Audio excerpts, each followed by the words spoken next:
There are a lot of reasons to play 7-on-7 football, including recruiting. Today, we're going to answer some of those questions with Marc Henry. Locked On presents The Portal, the daily podcast covering college football recruiting and everything NIL.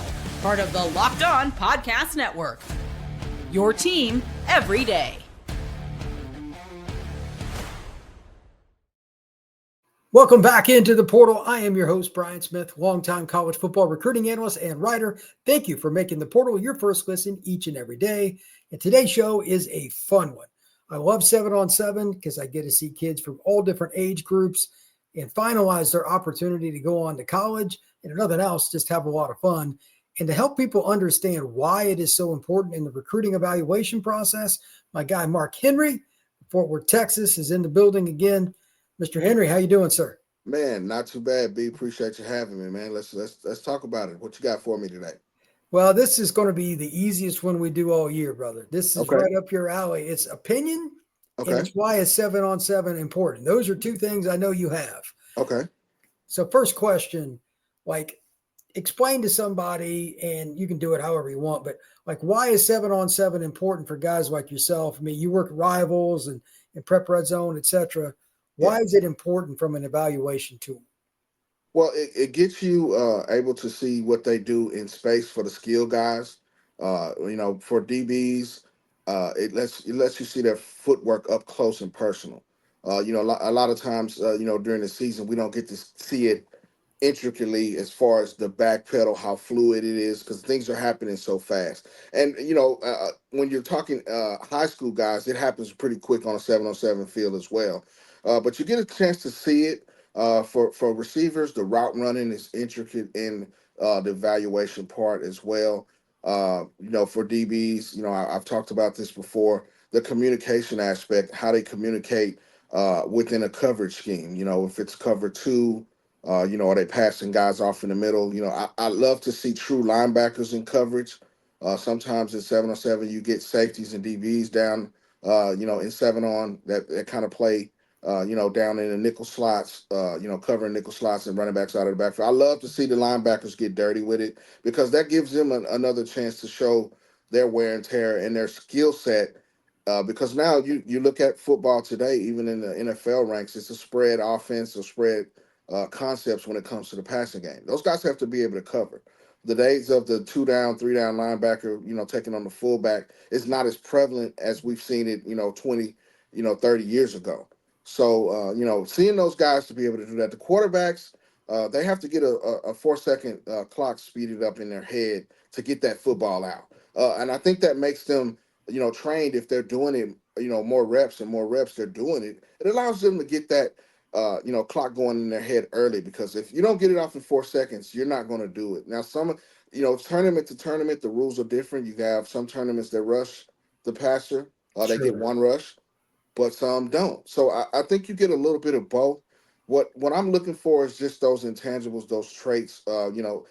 If you treat 7-on-7 the correct way, I was talking about this last night on a show. It goes hand in hand. It's part of your resume. It's not the end all. It's not what college coaches are going to look at to determine if they're going to offer you. But if you combine it with what you do on Friday nights, it has to translate. If you're good in one setting and it doesn't translate to Friday nights, then you're not using it well. And I think you have to understand the coaching aspect of when it goes along with that as well. Scheme-wise, does it fit you?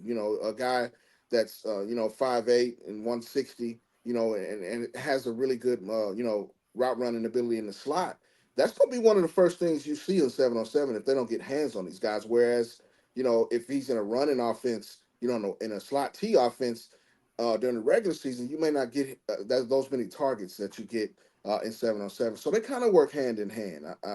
I think the big thing is also with it, B, is who's seeing you doing this as well. That's right. You got to have the right people in front of you going to the right tournaments. You always got to train with the right people and get work in on the film and everything else to make it better.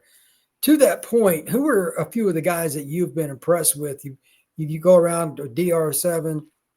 Who are some of the guys that have impressed you in 7-on, regardless of position, so far this spring? At the most recent one we had over at North Crowley High School, DeQuan Dunn, 2026, Richardson Bergman High School, two-way guy, offense and defense, plays corner and receiver. He's got a handful of offers already, but I think this guy should have more eyes on him. I wrote if you go to the platform.dr.com, I wrote a piece on him, on him just for the entire weekend. He was probably the guy that could not be guarded the entire weekend. He's about Okay. 6'1", long, lean, athletic, great route runner, just so smooth in everything he does. And he even had a pick six on the defensive side of that. So that shows you about his ball skills. But he's at Richardson Berkner High School in the DFW area. And I think he's a guy that's about to, his bubble is about to burst nationally. He's got some national offers, but I think the more you turn the tape on this kid, I think you're going to see something special. And I think he's a guy that's, I wouldn't say flying under the radar, but he caught my eyes. A young guy this year that's going to be at Longview High School, Jaden Herndon. I may have talked about him before. He's class 2028, probably one of the top receivers, along with Demarion Mays over at North Crowley High School, is another 2028 Yeah, receiver. both of them are nasty. Very, very polished route runners, but the explosiveness to get up and go get the football, great hands. You don't really see them catch the ball or cradle it into their hands as well. I tell you, a kid that just received an SMU offer that I'm real high on is TK Gaines out of Waller High School. He Okay. was one of the guys down at the DR7 circuit tournament, the first one we kicked off in the Houston area. He's also a standout baseball player. You may see him play on the USA team, for 16U or whatever. But I saw TK this weekend at the Under Armour camp up here in Dallas, and he was spinning it. He's a young guy, and he's got, he's definitely got things to work on. But that athleticism and the ability to get that football out quickly, he's a guy that you definitely want to see. A couple of more guys that I saw. I think that'll be very, very good. I talked about Juice down in Austin. Corey Daly's a quarterback down there at Seguin High School. He's a guy that's about 6'4". He played basketball as well, athletic. I think he long jumps and high jumps as well. But he's starting to pick up some traction. But I've seen him, play well on the circuit as well over in North Crowley. He was one of those guys as well. So, I think you can come to the state of Texas and get the flavor of the month, depending on what you're looking for scheme-wise, and you won't miss. Yeah, there's no doubt the state of Texas has got a lot of dudes, man. When we come back, I want to talk to Mark about some under the radar guys that we've been seeing in the camp circuit, talk a little bit about 7-on-7, and get a little Under Armour as well.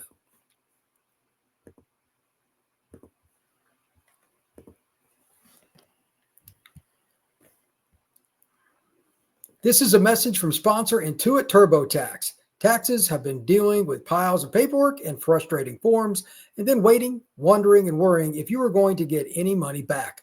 Now Taxes is easily uploading your forms to a TurboTax expert who's matched to your unique situation. An expert who's backed by the latest technology, which cross-checks millions of data points for 100% accuracy.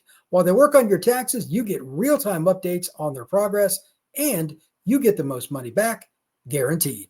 And while you work about your day, not stressing, not worrying, not waiting. Now, this is Taxes Intuit TurboTax. Get an expert now at TurboTax.com. Only available with TurboTax Live Full Service. Real-time updates only in iOS mobile app. See guarantee details at TurboTax.com/guarantees.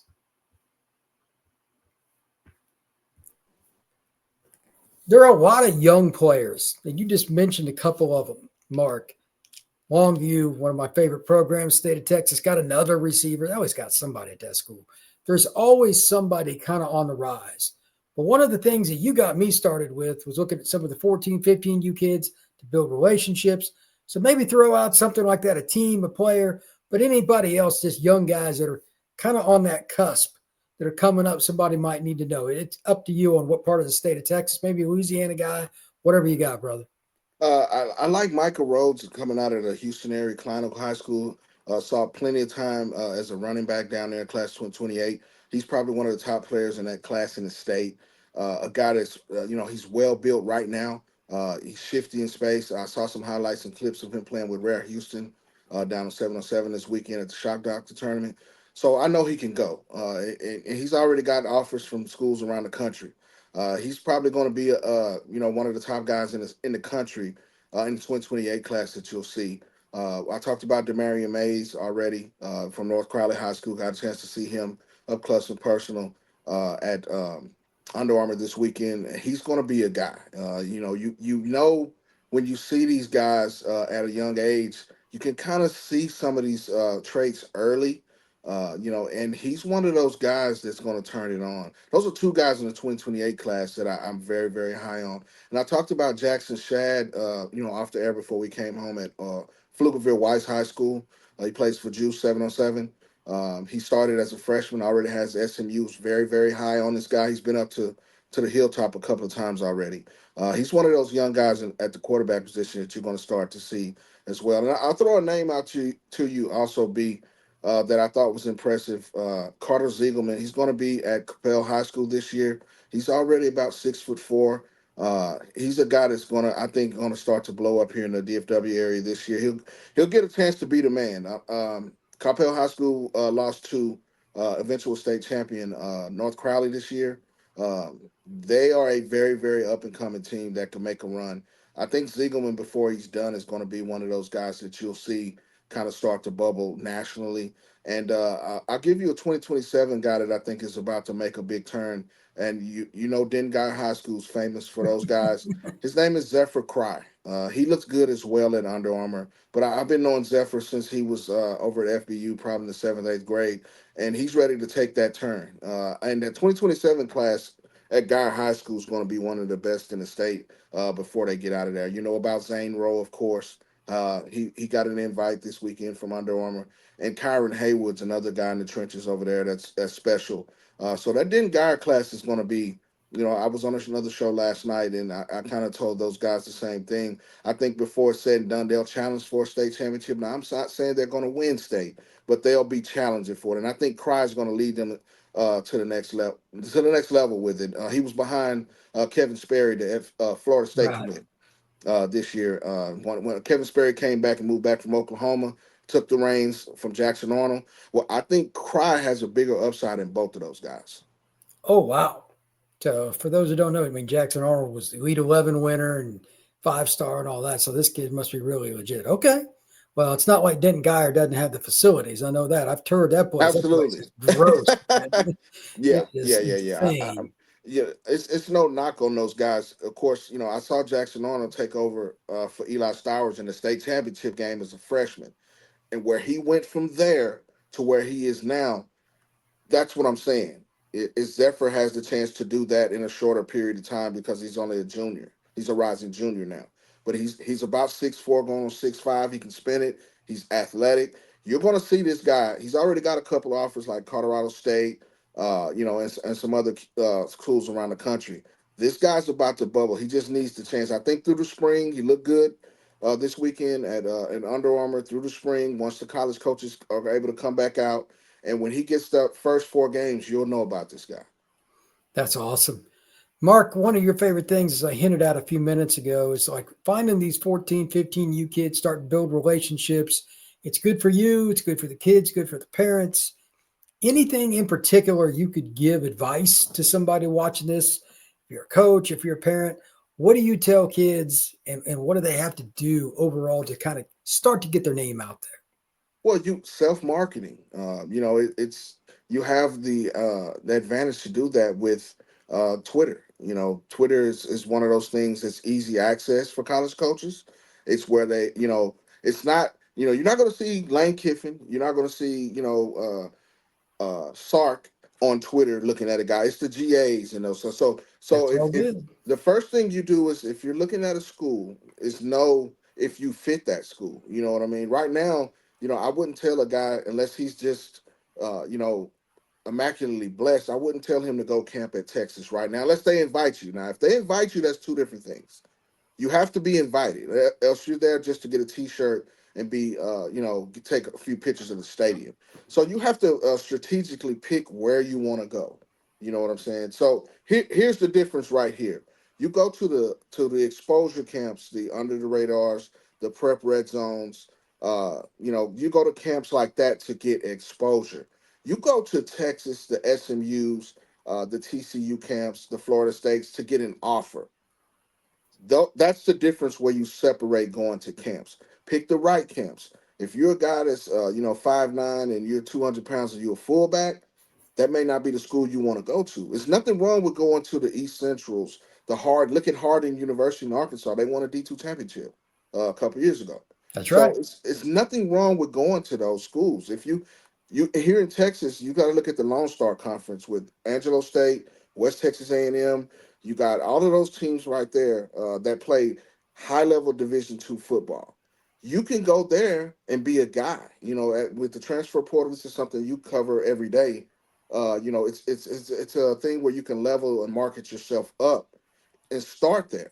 But if I had a kid, also if I had a kid playing right now, it's two things that I would look at in marketing yourself. To me, it matters where you go to high school now, because of Unfortunately, the that's true. right. The high schools now, have a bigger and better, especially here in Texas and DFW especially, they have a way to market you now. You know what I mean? And the coaches that have caught on to helping their kids market on social media are the kids that really take off. You still have guys that fly under the radar. I was just having a conversation before I got on the phone, before I got on with you, about a kid that I knew, and it's still unsigned.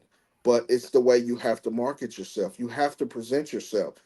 Guys like us, we got a million kids in our heads, but if you're not, you know, steady spoon feeding the media, steady spoon feeding people with it. Now you don't have to post something every day, but 2 or 3 times a week of good, solid film, what you're doing, what you're working out, that's your vehicle to success right there. 100%. Plus, what you do on film. Now, guys, here's another nugget when it comes to film. Your first 5 plays out of the gate have to be bangers. College coaches are not going to spend 6 minutes watching a tape on you. They have to, whatever you do, your splash plays have to be in that first 90 seconds, or they'll cut it off. I don't even look at film that long, and I watch film religiously. You know what I mean? So it has to be something special about you. If you're a specialist, then let's say that you're a guy, even kickers and things like that. There's a way to set your film up to where it's advantageous to college coaches to watch it. But your splash plays have to be on point right away. If you make a pick six, a 98 yarder, better be your first play. You know what I'm saying? If you make a big sack, fumble, and recover running back, that better be your first play. So, play selection. If you don't have somebody that's on you about it, man, feel free. I watch film all the time. You can DM me. You can ask anybody, kids all the time. I'm readily available for things like that. And just make sure that you're talking and being in the right place at the right time. You know what I mean? And those are the big things. And early identification is in your best interest. You're talking about getting on, seeing these guys early at 7-on-7. Usually, and you know this from being around me, I'm usually one of the first guys out of the gate to see these guys, maybe the first guy to write about them, and then they go on to do bigger things and better things, which it's all about who sees you and who has access to you. And everybody has access to you on Twitter. If I look at a guy's Twitter and they got under 100 followers, then they're not marketing themselves the correct way. 100%.